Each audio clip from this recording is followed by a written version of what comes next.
Hello friends, আসসালামু আলাইকুম। আশা করছি প্রত্যেকেই ভালো আছেন। ফ্রেন্ডস, পাইকয়েনের প্রাইস কিন্তু অনেক বেড়ে গেছে, এক কথায় ডবল হয়ে গেছে। শুধুমাত্র ডবল না, ডবলের থেকেও এখন বেশি হয়ে গেছে প্রাইস। সো অবশ্যই যারা যারা সেল করতে চান আমার সাথে কন্ট্যাক্ট করবেন। এখানে দেখতে পাচ্ছেন অসংখ্য ইউজার আমার কাছে ট্রানজ্যাকশন করতেছে, অর্থাৎ এই যে কয়েন পাঠাচ্ছে, তারপর আমি পাঠাচ্ছি। সো যারা সেল করতে চান যে কোনো অ্যামাউন্ট নিশ্চিন্তে আমার কাছে সেল করতে পারেন।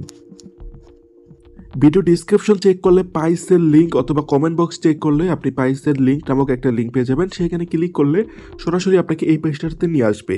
পরবর্তীতে আপনি এখান থেকে এই ইউজার নেমে ক্লিক করবেন, তারপর এখান থেকে আমার এই আইডিতে মেসেজ করে আপনি রেটটা জেনে নেবেন। ওকে, কারণ ভিডিওতে আমি রেট বলতে পারছি না, অল টাইম আপ ডাউন করতে হয়, আপ ডাউন করছে বাইকয়েনের। রাত্রে এক রেট ছিল, সকালে আরেক রেট হয়ে যাচ্ছে। সো অবশ্যই আপনারা ভিডিও থেকে দেখে আমার এই আইডিতে নক করবেন, তারপর আমি রেটটা আপনাদেরকে জানিয়ে দেবো। আপনি যদি পাইকনের মতো এরকম আরও অফারে জয়েন করতে চান, অবশ্যই আমার চ্যানেলে জয়েন থাকবেন। আমি কিন্তু অন্যান্য চ্যানেলের মতো অল টাইম অফার শেয়ার করি না। আমি 100টা অফার শেয়ার না করে 5টা অফার শেয়ার করি, অ্যান্ড যেই 5টা করবো করার মতো অফারগুলো শেয়ার করি, যেগুলো আপনি অন্যান্য চ্যানেলে পাবেন না ওই ধরনের অফার। সো ওইগুলো থেকে আপনি 100% ইনকাম করতে পারবেন, কারণ আমি অনেক যাচাই বাছাই করে অফারগুলো শেয়ার করে থাকি।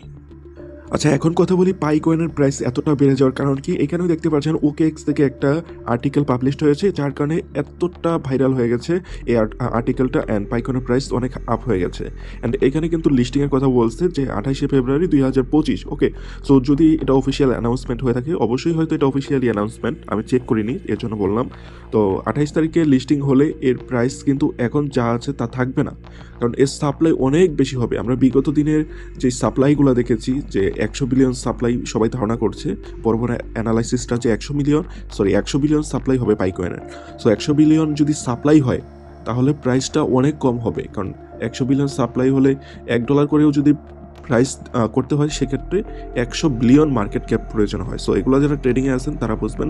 সো একটা কোম্পানির পক্ষে 100 বিলিয়ন মার্কেট ক্যাপ দেওয়া অসম্ভব বিষয়। ওকে, এটা অনেক, $100 বিলিয়ন। ওকে, তো যাই হোক, আপনারা যারা হোল্ড করতে চাচ্ছেন, আমার মনে হয় না যে হোল্ড করা ঠিক হবে। অ্যান্ড আমার কাছে যে কয়েনগুলো ছিল পার্সোনালি আমি রাখছিলাম, এই প্রাইস আপ হওয়ার পর আমিও সেগুলো সেল করে দিচ্ছি। ওকে, সো এখন আপনি দেখেন, আপনার যদি ইচ্ছা হয় আপনি রাখতে পারেন, আমি না করবো না।